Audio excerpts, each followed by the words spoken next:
cars. But if you want a bit of noise, let's hear a bit of Holden V8 magic.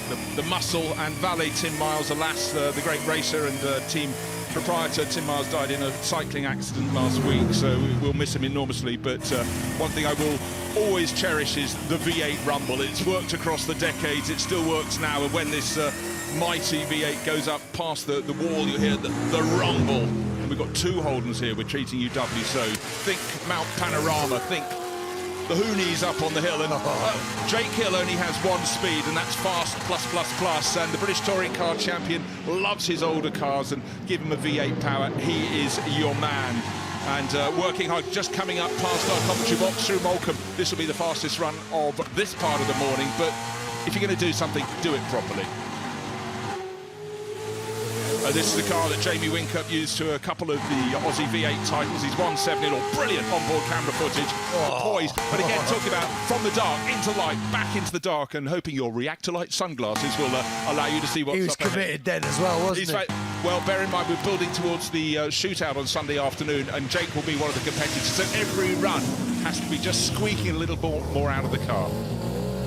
Now, back in the mid-1990s, the British Touring Car Championship was phenomenal. The cars didn't look anything extraordinary. You wouldn't pick them out in an identity parade, but when you put the top drivers of the age in together, this was John Clennan's car. This was the year 1995. He got his nose in front and kept it there. The Flying Scotsman, and in fact, there's a Flying Scotsman on board. It's Callum Lockie, British GT champion from a while back now, but real car enthusiast. He's driving this. And talk about yin and yang, chalk and cheese. He's also in the Tyrrell P34 six-wheel Formula One car. If you're young, you won't have seen it before. Look out for that. But right now, Callum's entrusted with a car that has a real place in British motorsport history.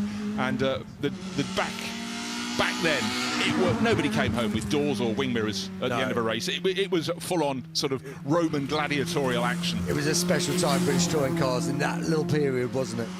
It was. There's ebb and flow. We've got some top drivers. We've just seen Jake Hill. And, you know, they may move on to other forms of the sport, but the sort of crossover between touring cars and coupes and GTs, BMW, always such a strong motorsport lineage. And this was a car that competed. This is the M3 GTR. It's 21 years old or so at the moment. This was a car that raced